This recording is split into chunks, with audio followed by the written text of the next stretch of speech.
Bismillah. Assalamualaikum warahmatullahi wabarakatuh. Apa kabar? Ananda 2B, Saudah binti Zam'ah. Semoga kalian selalu dalam keadaan sehat walafiat, selalu dalam lindungan dan kasih sayang Allah Subhanahu wa Ta'ala. Amin. Baik, pada hari ini, hari Selasa, kita akan kembali melanjutkan pembelajaran kita masih di tematik 2C, tugasku sehari-hari, subtema 1, tugasku sehari-hari di rumah. Ya. Hari ini kita akan membahas mata pelajaran PPKN. Baik, silahkan kalian siapkan dan buka buku paketnya. Ya. Kali ini Bu Guru akan meringkas ya. Mulai dari pembelajaran yang kedua sampai pembelajaran kelima, itu ya yang ada PPKN. Baik, materinya adalah keberagaman karakteristik individu. Kemudian yang kedua adalah perilaku sesuai sila kedua Pancasila. Dan yang ketiga adalah bekerja sama dalam keberagaman. Kita masuk ke keberagaman karakteristik individu. Apa yang dimaksud dengan keberagaman karakteristik individu? Itu adalah beraneka macam ciri atau watak atau sifat yang dimiliki oleh setiap orang. Dengan perbedaan ciri-ciri atau perbedaan sifat yang ada itu tidak menjadikan kita saling bermusuhan, tapi justru sebaliknya. Itu perbedaan itu menjadikan kita saling melengkapi. Ya, seperti contohnya ketika di rumah. Ketika di rumah itu kita saling melengkapi dalam hal pembagian tugas di rumah. Contohnya kalian sebagai anak di rumah membantu pekerjaan Umi atau Abi. Misalnya seperti membereskan sepatu ya. Kemudian membantu Umi beres-beres membersihkan tempat tidur sendiri. Kemudian membantu Umi mencuci pakaian. Itu juga bagian dari berbagi tugas.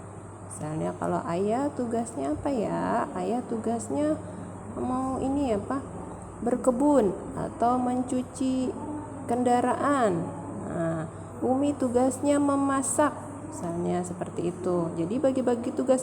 Yang ngelap kaca nanti siapa nih? Oh, kakak tugasnya ngelap kaca. Nah, seperti itu. Terus misalnya ayah ngapain lagi? Ayah bersihin kamar mandi. Nah, itu dia. Jadi berbagi tugas itu membuat kita saling mengisi, kemudian jadi pekerjaan jadi semakin ringan dan cepat selesai. Terbayangkan kalau semua pekerjaan di rumah hanya dikerjakan oleh Umi yang masak, Umi yang nyuci, Umi yang nyetrika, Umi yang nyapu. Aduh, gimana kalau seperti itu? Bisa-bisa Uminya nanti capek dan lekas sakit ya. Itulah makanya kita harus berbagi pekerjaan di rumah ya. Kemudian kita masuk ke perilaku sesuai sila kedua Pancasila. Siapa yang hafal bunyi dari Pancasila? Ya. Dari ke-1 sampai ke-5. Ayo. Nah, ini kita bahas yang kedua. Yang kedua itu apa bunyinya? Iya, kemanusiaan yang adil dan beradab. Ya. Nah, mengenai perilaku yang sesuai dengan sila-sila Pancasila tersebut, coba kita lihat ya. Kalian bisa dibuka bukunya di halaman 18. Tuh, ketika pagi hari semua anggota keluarga sarapan pagi. Sarapan pagi dilakukan bersama-sama. Nah, kita lihat di sini. Di sini ada contoh kegiatan saat kita sarapan pagi ya.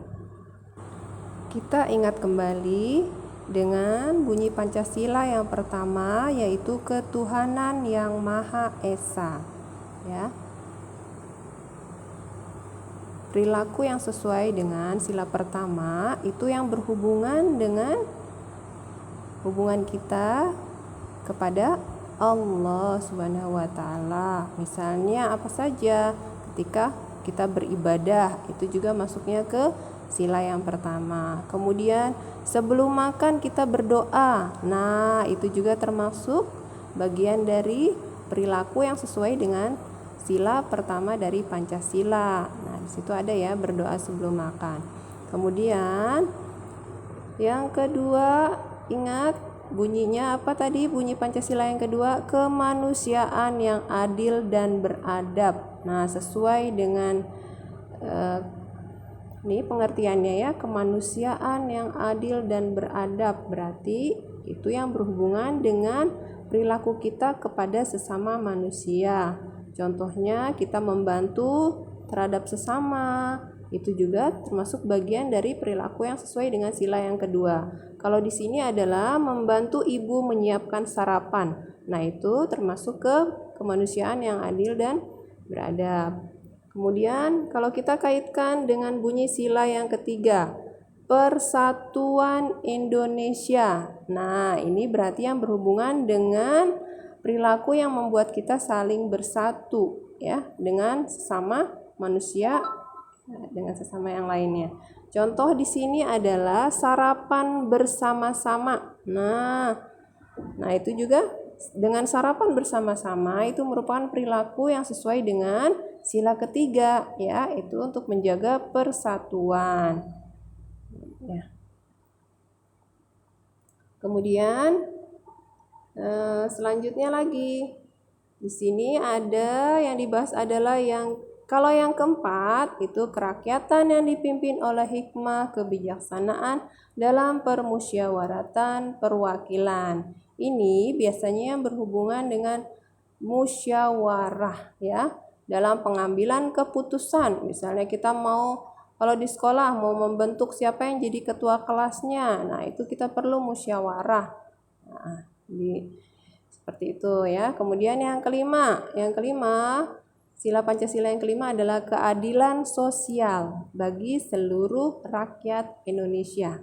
Seperti di pengertiannya adalah adil. Nah, keadilan sosial, kita berhubungan dengan orang lain harus dengan adil.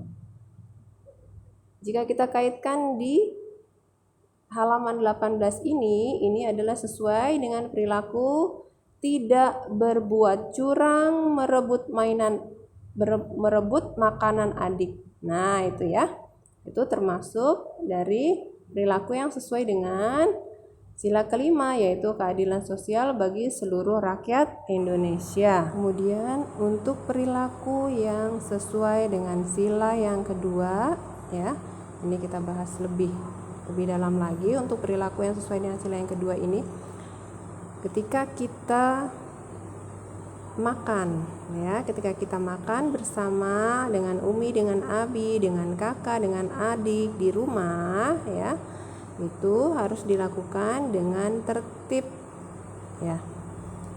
Sebelum makan kita berdoa, kemudian ada tata tertibnya, ada adabnya ketika kita sedang makan. Ketika kita makan, jangan langsung kita duluan yang ambil hidangannya, tapi tunggu dulu. Biarkan ayah yang mengambil duluan, kemudian Umi yang mengambil makanannya. Nah, barulah kita sebagai anak baru mengambil hidangannya. Jadi menunggu ayah dan Umi terlebih dahulu ya, karena itu juga bagian dari aturan menghormati orang tua saat makan ya. Menghormati orang tua saat makan itu termasuk perilaku yang sesuai dengan sila Pancasila yang kedua. Kemudian juga apa tuh? Menghormati yang lebih tua juga kan Rasulullah Shallallahu Alaihi Wasallam itu bersabda dalam hadisnya, bukan termasuk golongan kami orang yang tidak menyayangi yang lebih muda dan tidak menghormati yang lebih tua, ya. Ada di hadis riwayat Tirmizi nomor 1842 dari sahabat Anas bin Malik radhiyallahu anhu. Nah, Rasulullah pun sudah mengajarkan seperti itu. Kalau kita tidak hormat dengan yang tua, tidak sayang dengan yang muda, kata beliau, tidak termasuk golongan kami. Astagfirullah. Semoga kita dijauhkan dari hal-hal yang seperti itu. Jadi kalian saat makan ingat ya, ada adabnya. Biarkan Umi Abi mengambil duluan, kemudian barulah kita yang terakhir yang mengambil makanan. Kemudian jangan lupa berdoa. Kemudian makan gunakan dengan tangan kanan. Kemudian ambil makanan yang terdekat dari kita. Menyayangi orang tua dan menyayangi adik merupakan tugas kita di rumah. Ya, berikut ini ada beberapa sikap yang sesuai yang merupakan bagian dari bentuk menyayangi orang tua dan menyayangi adik. Yang pertama, bermain bersama adik. Kemudian yang kedua, membantu ibu menyiapkan makanan. Yang ketiga, mendengarkan jika ibu memberi nasihat. Yang keempat, membantu adik memakai baju. Kemudian yang kelima, membantu ayah mencuci mobil. Ya. Kemudian yang keenam, kita harus mau membagi makanan kepada adik, ya. Kemudian yang ketujuh, begitu juga jika ayah menasehati, kita harus mengikuti nasihat ayah jika tidak bertentangan dengan agama, ya, tidak bertentangan dengan Allah dan Rasulullah tentunya. Kemudian yang kedelapan, saat berbicara dengan Umi, dengan Abi, tidak berteriak, tapi harus bicara dengan lemah lembut, dengan sopan dan santun. Kemudian yang kesembilan, tidak merebut buku yang sedang dibaca oleh adik. Kemudian yang kesepuluh, tidak mengganggu adik hingga menangis, ya. Justru kita sama-sama menjaga adik, ya, seharusnya ya kita jaga adik dengan baik.